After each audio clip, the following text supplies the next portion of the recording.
Okay, let me tell you a little bit about our guest speaker here today, Zachary Green. He's a U.S. Marine Corps veteran.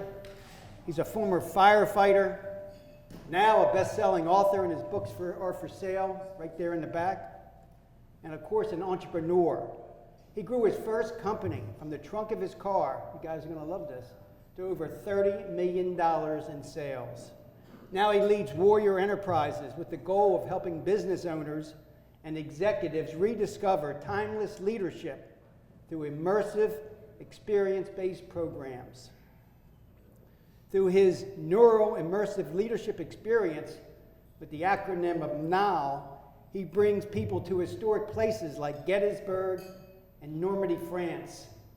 I got to stop there. Who's been to Normandy, France? Anybody? I got to tell you, if you've been there, it's probably one of the most moving experiences of your life. When you see the cemetery, I was there over July 4th weekend one time, the little flags on every one of those graves overlooking the water, and then you see the hill that our GIs had to climb with the enemy in the bunkers there in the middle of the hill with cannons. How anybody survived is unbelievable. Highly recommend it. Zach takes people there.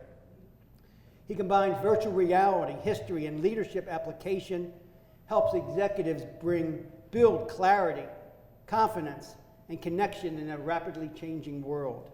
He's a board member of the Paris Island Historical Foundation and a proud member of Share the Legacy program, where he speaks weekly to the entire graduating classes of Marines about the lifelong commitment of honor, courage, and commitment. Please welcome everybody, Zach Green.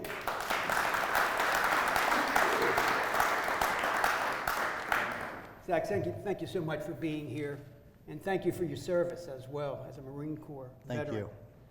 You've taken a sort of like a circuitous route to get to where you are right now with Marines and business and a bunch of other things, firefighting. Tell us a little bit about your journey. How did you get from there to here? So I grew up in Cincinnati, Ohio. Went to about 6 different schools from kindergarten through high school. Was diagnosed with ADHD, which when you get out of school is called multitasking and then becomes this great thing. But when you're in school, it's hard to sit still. And bounced from Montessori school to private schools to public schools and ended up as a Jewish kid at a Catholic school, which is where I met my best friend since 4th grade, Oliver, who also suffers or excels from the same superpower that I have of ADHD, and got thrown out of all the other schools too, and we both ended up at Catholic schools. We made a pact in 4th grade that we were going to serve our country and join the military. And right when I got done with high school and my parents would not sign, so I had to wait till I was 18, I joined the Marine Corps. Oliver signed up for the Army. My time in the Marine Corps was very brief, just served during the 90s. Got out and met my wife now of 25 years as of a couple months ago, who was in med school. And so I'm like, well, why the hell am I going to go in the Marines? I can be married to her, right? You're a kept man, it sounds like to me. I married up. So basically, I went into the pharmaceutical industry and worked at Eli Lilly. And I learned a lot about branding and marketing. It's not about features and functions. It's about solving problems. Nobody wants to hear about your features. No one wants to hear how you sell to them. They want to hear how you can solve their problems. And I really learned that. So during this process, September 11th happened. One of the units that I served with was hit pretty heavily, lost about 40 guys within a couple weeks. I went to several of the funerals. It was a really horrible experience because I had the opposite of PTSD. I had survivor's guilt. I felt so guilty that my brothers were in that box with the flag over it, and I'm out here enjoying the good life. And so that sense of purpose and that why that someone else had talked about earlier today really came through, and I wanted to serve still, and I joined as a volunteer firefighter. As a firefighter, we go into very dangerous, dark environments, and within 2 weeks of me starting as a firefighter, I got lost in a fire. It's horrifying. You got 80 pounds of gear on your back, you can't see your hand in front of your face. And when I finally obviously made my way out, I start talking to my captain, and he's making fun of me. He's like, this happens all the time. And I'm like, okay, there's a problem. Let me come up with a solution. And I remember when I was in the infantry in the Marine Corps, we had this glow-in-the-dark stickers that we put on the back of our helmets, so at night operations we could see each other and keep accountability. And I thought, what if I could apply that same technology to firefighters? And so I literally worked with some brilliant scientists. Look, I'm a dumb knuckle dragon Marine. I don't know anything about science, but I know smart people, and I know how to talk to smart people and break things down really simple. And we developed this new glow-in-the-dark material that glowed literally for dozens of hours. Started driving from fire station to fire station, selling it out of the trunk of my car. I would knock on a door and say, hey, my name's Zach. I'm a firefighter from Cincinnati. Can we go in the bathroom and turn the lights off together? And if they didn't beat me up, they were like, usually buy a bunch of stuff. And obviously the bathroom was the only place dark enough. So I made $5,000 in 6 months doing this on the nights and weekends. You were cleaning up, huh? I thought I was cleaning up. And my fire chief sat me down and he said, you have something that I've never seen before. It can revolutionize the fire department. And he said something that really stuck with me. He goes, you owe it to your brothers and sisters to see this thing through. And I remembered a quote from Teddy Roosevelt who said, when you're faced with a monumental decision, the best thing to do is the right thing. The next best thing to do is the wrong thing. But the worst thing you can do is to do nothing. I quit my job. I maxed out my credit cards. I got a booth at a trade show. I had no money left to buy materials because I'd spent all the money on the booth rental space. And in 3 days, we booked $100,000 in sales. The problem was I had no way to manufacture that volume. I had no money to buy the raw materials. Everyone starts telling me, like, hey, you can't do this. This is getting on the verge of being unethical and illegal. How are you going to do this? And I remember what my drill instructor said. Shark Tank. Yeah, well, we'll get to that in a second. He said, you always accomplish the mission. We don't get a chance. Ukraine didn't get a chance to tell Russia, hey, don't attack us yet. Our tanks aren't ready. No, you go to war with what you've got. And you always accomplish your mission. And I made a decision at that point. I said, guys, don't worry about it. I got this. They're like, what are you going to do? I'm like, don't worry about it. I'll figure it out. And I did. I had the opportunity to go on Shark Tank, turned it down twice. I raised several $1 million for some venture capital funds and eventually realized that there's 100 million of these exit signs all over the United States. They all need batteries, light bulbs, and electricity. Who inspects the exit signs? The firefighters. Well, at this point in time, I've got 100,000 firefighters using my product. I built this brand known as I'm one of their own. And I go out there and speak and talk to them, and I got them, as they were inspecting the exit signs, to say, hey, there's another thing too, because I found a loophole that you could use glow in the dark. And when that took off, I got in with Home Depot, with Walmart, with Kroger's, with the government. It's even in the Royal Palace of Dubai now. And that's kind of what brought me down to Hilton Head a few years ago, and I said, I'm done working. And after about a day of sitting on the beach, bored out of my mind, I wrote a book documenting my experiences. And the book really isn't my story. It's your story. It's the story of anybody that has struggle, challenge, and conflict and how you overcome it. And I started to find people like the Spartans and the samurai and these brilliant entrepreneurs, Momofuku, who invented ramen noodles, which is an incredible story. The guy was put in jail in Japan for bankruptcy because he was over-leveraged on his business, and now he invented instant ramen noodles. The stories are so the same of what we've got. And that's where my passion is now, is how can I share those timeless lessons of warriors of history and the warriors we have together now. Talk a little bit more about those experiences, because your book is based on your experiences. Talk about how that came about and what you learned. So what I learned in corporate America, at Lilly specifically, hopefully no one here works at Lilly, we do a really crappy job of teaching. And how do we teach? First of all, we got this thing called PowerPoint. And I love PowerPoint. I love doing the animations and the morphing and all that stuff. And we all talk about who's got the coolest PowerPoint slide, right? How many of you remember what was the second well, obviously Tim does, the mentalist here, but no one else is going to remember what that next PowerPoint slide is, because it's auditory and it's visual. There's studies that have done that says you remember 10% of what you see, 20% of what you hear, 30% of what you see and hear, but 90% of what you experience. And so for me, what I want to do is, how can I create this moment that you just shared about Normandy? The passion in your voice. I could feel it in your body language. If I can give you that emotion, it's the emotional experience. That's what you're talking about. And so what Oliver and I have worked on together is, how can we connect these leadership lessons that the big 5 companies or Harvard Law School or whoever comes out and does these $100,000 consulting engagements where they're teaching about communication or resilience or wisdom.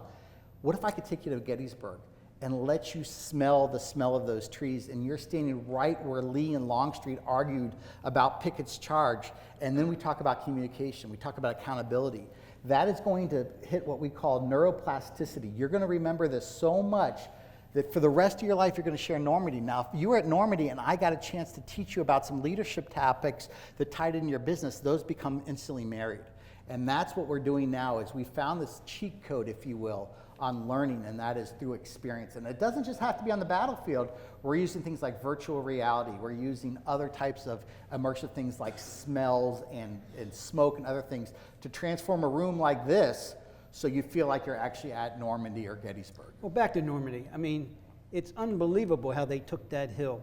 And what were the casualties? The casualties had to be immense. Well, they were pretty much 100% for the first couple of waves. And what was incredible about that wasn't obviously the valor of our men, and not just us. Don't forget, it wasn't just Americans. It was a multinational force.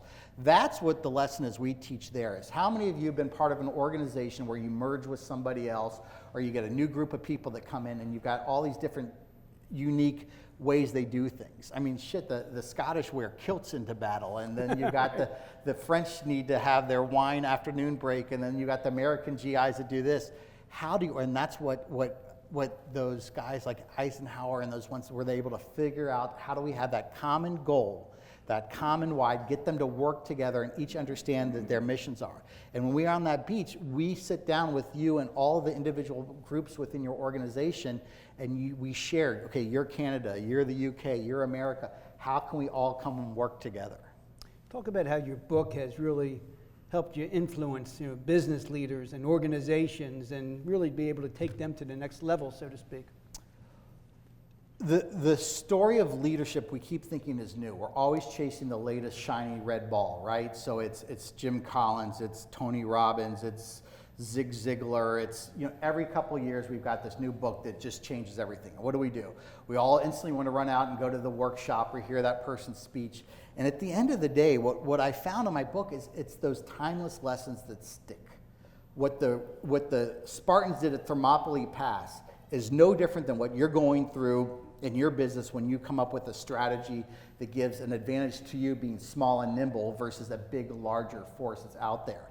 And what the book did was literally, as you read it, you start to see where you fell within those organizations. And the book is just a series of stories from people in the CIA to samurais to Navy SEALs, and then Elon Musk and Walt Disney and Kate Spade. We talk about some of the bad things that happen. One of the most important things we need to focus on is this, serenity.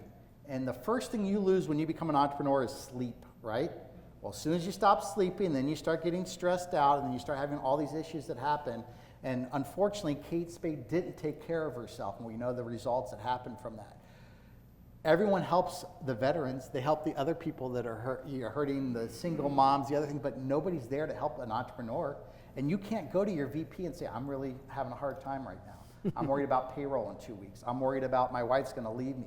You can't do that because you're the leader. So having that opportunity to have a space, which is so important of organizations like this, where we can be vulnerable, we can share stuff and know that they're common ways of fixing things, and you don't have to reinvent the wheel.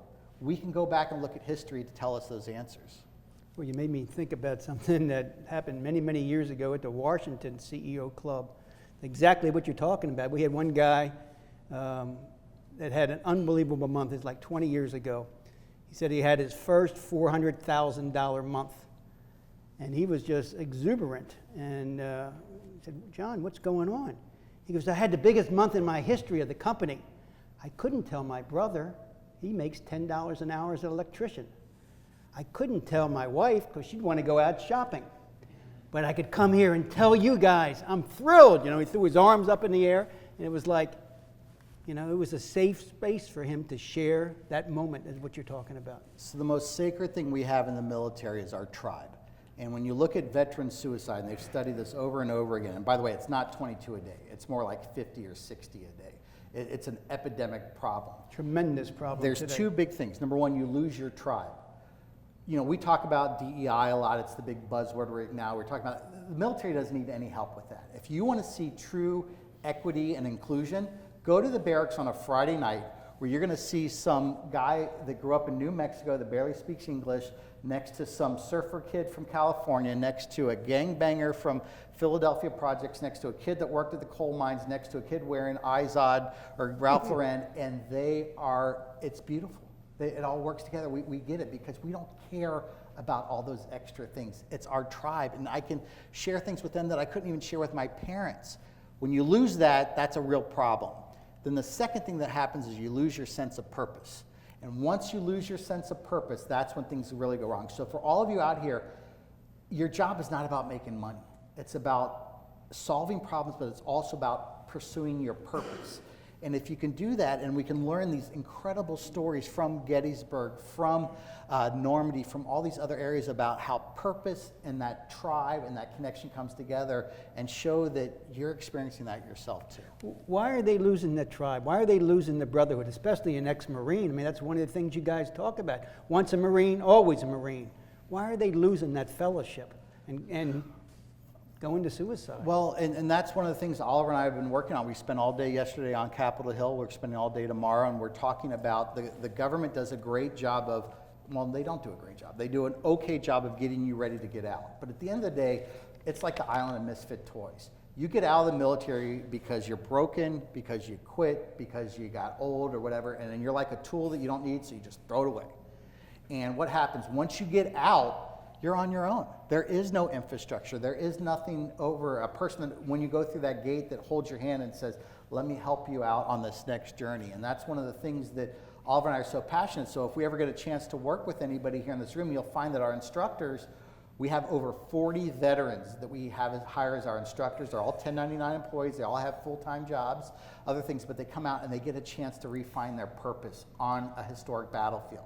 And again, we're not a battlefield tour company. We use the battlefield as our classroom. Instead of PowerPoint, you're going to stand exactly on Little Round Top, where Colonel Chamberlain made one of the most incredible charges in the history of mankind.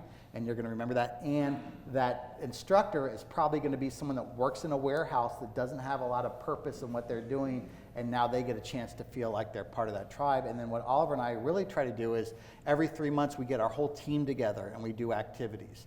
It's whitewater rafting, it's shooting, sometimes we just rent a cabin and just sit around the campfire for 2 days. It feels your soul, because now I've got that connection that I haven't had in 30 years from the Bears. I'm going to ask a couple more questions, then we're going to open up to the audience. I mean, you're really talking about the concept of teamwork there.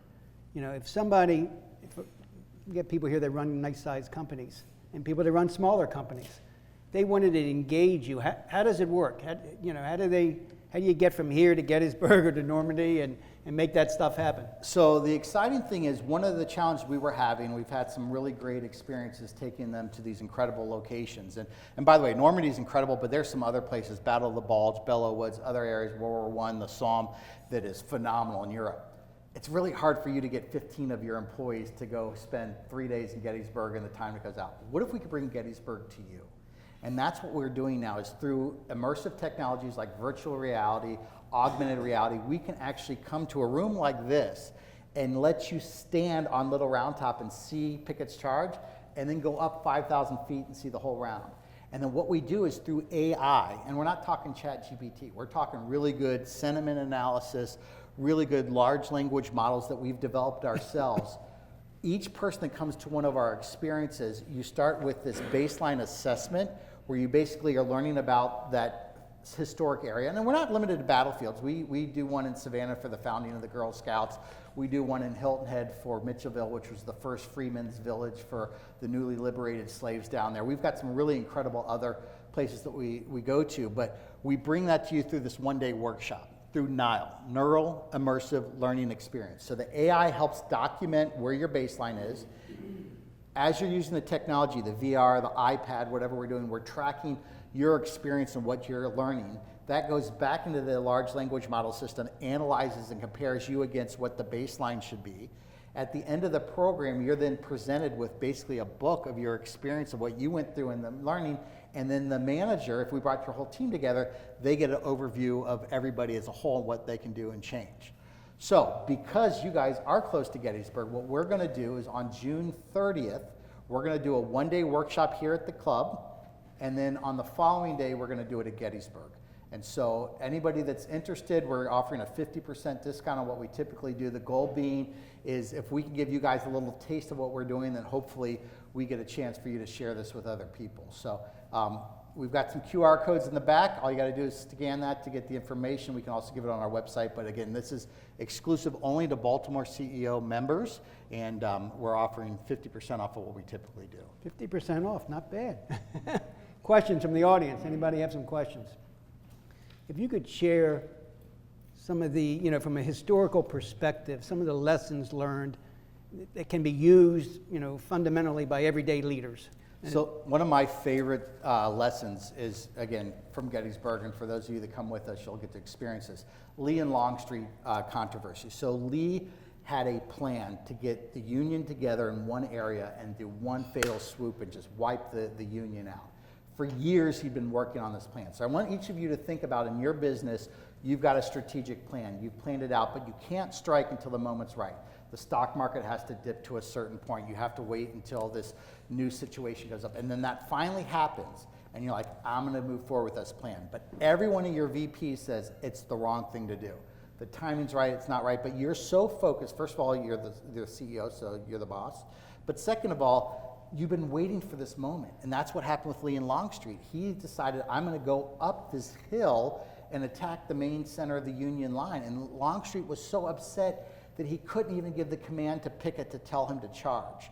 And as a result of that, we know what happened. Thank goodness that happened, because that was really the turning point that allowed the North to win. But if Longstreet had not just said, don't do it, because how many times have we been in meetings where someone said, that's a stupid idea? I'm like, okay, that's fine. What's your solution? I hate it when people just throw stones, but they don't have a solution. That's what Longstreet did. He said, don't do it.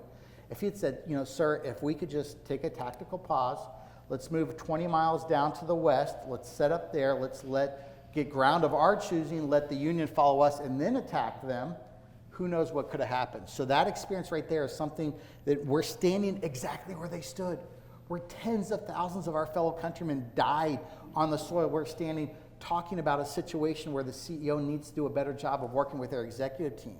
I guarantee you that a year later, when you're in your office and you're running through that same scenario, you're going to remember the smell of the leaves that are around there. You're going to remember the feel of that dew on that. You're going to remember that experience, because that neuroplasticity, the way that we remember, is so tied in when we can tie those to experiences. But talk a little bit more about that from a leadership perspective. I mean, Lee, his people would have followed him to the ends of the earth, whether to go forward or to retreat, or he had that type of charisma. Why?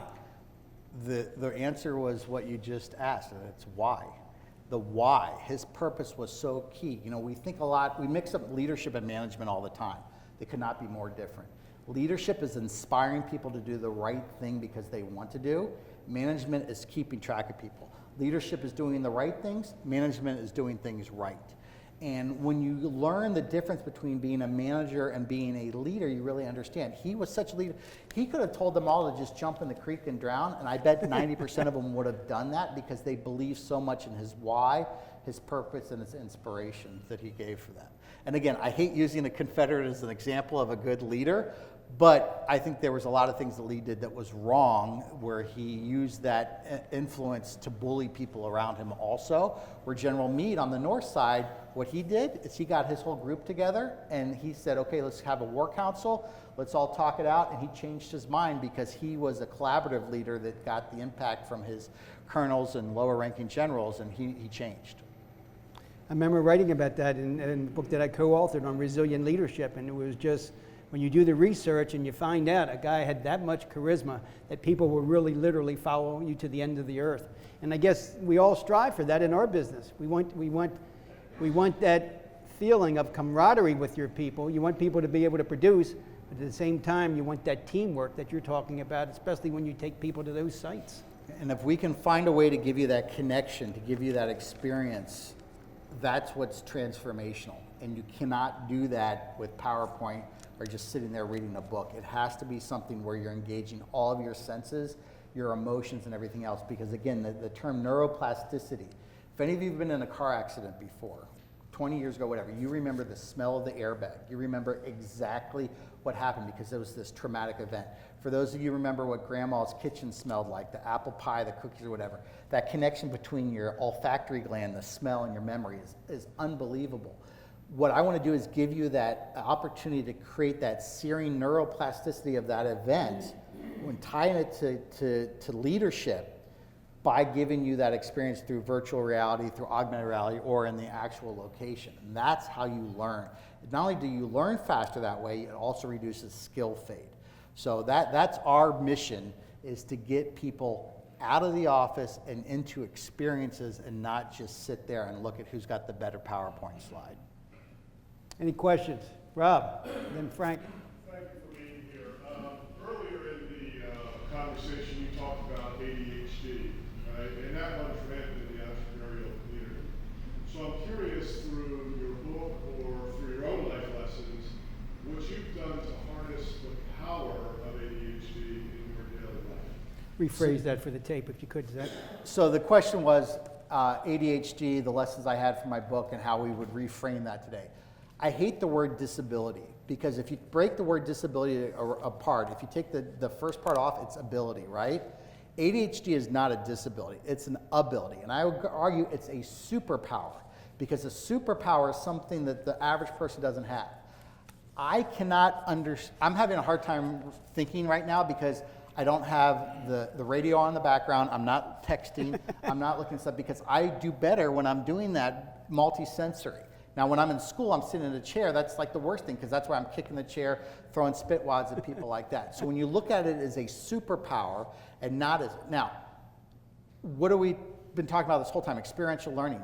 The classroom is the worst place for experiential learning, because you can't teach you how to throw a baseball by giving you a PowerPoint. What do? You get out there and you go in the batting cage over and over and over again to learn. It's the experience. And so what I always tell people is, the greatest entrepreneurs, and I talk about it so much in the book, are the ones that can multitask when things are an emergency. And you do crisis leadership, is that right? Right.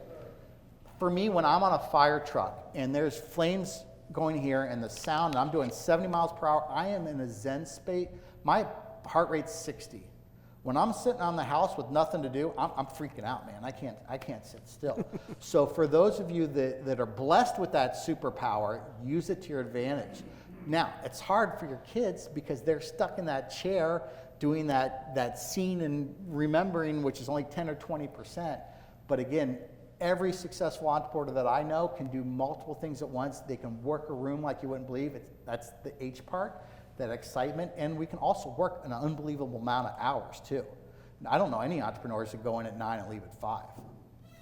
We wouldn't want to if we could. That's a half a day right there, Zach. Frank. Sir, thanks for being here. It's a pleasure. I'm to meet you and hear your story. Do you do any work with children? Do you do any work in the schools? Is that part of your business too? So I'm hoping to talk to you and your son more. My son is high-functioning autistic, so what you do is very important, and he was the one that actually transformed our business. What he did was incredible. So he's never going to live on his own. He's going to be with us the rest of our life, and that's fine. I mean, we are unbelievably tight and connected and close with each other. But when we did a project with a very major airline company, and he was there because I take him on everything that we do with us, and the guy, as we were getting the debrief, he said, "This was the greatest experience we ever had, and we'll never do it again." I go, "Why not?" He goes, "I can't take 15 people out of the office for this amount of time." And so Bryce, my son, said, "Dad, what if we did it on VR?" Because he built a computer by himself at 13 years old. And when I say build it, like he built the motherboard and did all that stuff. He could barely read a book at that age, but he could build a computer. So he is the one that developed through a bunch of different developers. He's the project manager on it now. He's the one that created that. So to your point is now we're learning, and this is the thing that Oliver wants to pull this string on, why don't we not just focus on leadership development? What if we could get into the schools? Because kids learn better with that multi-sensory thing than we do. I mean, there are no crayons in restaurants anymore. Do you know why there's no crayons in restaurants anymore? They eat them? Well, that's the Marines. We eat the crayons, yeah. It's because every kid's got an iPad, right? When's the last time you were at a restaurant and didn't see a kid with an iPad? And what did the parents do to shut the kid up? Give them their phone, give them that stuff. That's not going to change. You're not going to take that away. how can we build into that? And especially kids that are on the spectrum or kids that have other disabilities, what if I give them that experience of walking Pickett's charge and they can stay in their wheelchair the whole entire time? And that's what I'm really passionate, and my son is the one that taught me that. Thank you. Look forward to it. Great answer. Anybody else have a question for Zach? Zach, leadership. You know, you talked about somebody goes to one of these sites and they talk about decisions that are made. I guess they're juxtaposed against the actual decisions that were made by the generals and the people in the military. At the end of the time, you said they get a report or they get a book or they get something that summarizes all their experiences and I guess their decisions. Do they get that feedback? Did they make a right decision? Did they make a wrong decision? And do they get feedback with respect to that when they get on the site? This is what I'm probably most excited about is AI. So first of all, nobody even really knows what AI is. We think it's ChatGPT. That's not AI. That's just helping you write better and do things. But true sentiment analysis, machine learning, stuff that Oliver has been working on in the Pentagon for some unbelievable stuff. One of Oliver's jobs was getting our military set up in Poland right after Russia invaded. He used some of these machine learnings and sentiment analysis to calculate how do we get all this equipment over there? How do we get it through certain countries that may not? So we're able to take the team of the developers who all just got laid off with Doge basically, are now working for us, and we're creating that large language model. So to your point is, when you do one of our experiences, it starts before the experience. Nobody really likes to take surveys. And if you're in the military, you take a lot of surveys, right? So what we do instead of a survey is we give you a case study. We're going to tell you a story about Gettysburg. And as we're asking you questions, what you would do. And remember when we were younger, the Choose Their Adventure books, where you get to and say, do you want to do that? That's what we do. And the whole time we're monitoring, we're baselining you against what we have as like the baseline for good leadership on communication or tenacity or grit or wisdom. And so now we've created a profile on you. And that goes into the machine learning. Now when we come here as a group and you start using your iPad or your VR and you're going through experience, we're tracking what you're doing there. You're writing down notes in real time of what happened. At the end of the day, we do a simulated campfire experience, which is really fun. People get kind of weird at first, but they really love it. Everyone in the room, we move all the chairs out. We have a little fake LED campfire. We pump in smells of smoke into the room, and then we all sit on benches around and we tell stories. Storytelling is so incredible for learning and remembering. And what we do at the end of the day is everyone has to tell a story of something that happened in their business and how it applied to that historical thing. We're capturing all of that. When you're done with our event, each person is going to get a handbook going through everything they learned about that historical event or that battle, all of the responses that they put in, what the responses, and then you're going to get a specific saying, okay, for you, John, you need to do X, Y, and Z. For you, Tim, you need to do A, B, and C. And then the manager is going to get an overview of the whole group and how you're doing. And again, this is all done in real time. That's why I can send 40 veterans out at 40 locations simultaneously, and immediately when you're done at 5 o'clock at 6 p.m., you've got an email with a PDF of that whole entire thing. And then the recommendations that we come up from there, which is, hey, you guys really need to do a 5-day workshop on emotional intelligence. Or you know what, you need a mentorship system, and you need some type of software that can help do a more formalized mentorship. So that's taking AI to the next level. We're using old school experience tied with modern new AI and bringing the two together. And again, it's transformational. What we've seen happen is really incredible. You're doing great, great work, Zach. Yes, sir, Ken. Well, you're sort of stimulating my experience, and so I'd like to comment on leadership and tell a story. In June 6, 2011, I was privileged to be at Normandy with the daughter of a soldier who was killed D-Day +6 and was buried at Normandy. And what was so transcendent about the cemetery was what this individual did in leading a group of 66 men. And I'll just tell you quickly. And so if you multiply what this person did by the thousands that are in that cemetery, you get the strength and the power of Normandy or Gettysburg or any of these cemeteries. His name is Theodore Mister. He grew up in Highlandtown, and he was about 20 years old. He had just gotten married when he was deployed. His wife got pregnant as he was being deployed, and he never saw his daughter. She was born February of 1944. He died June 13th, 1944.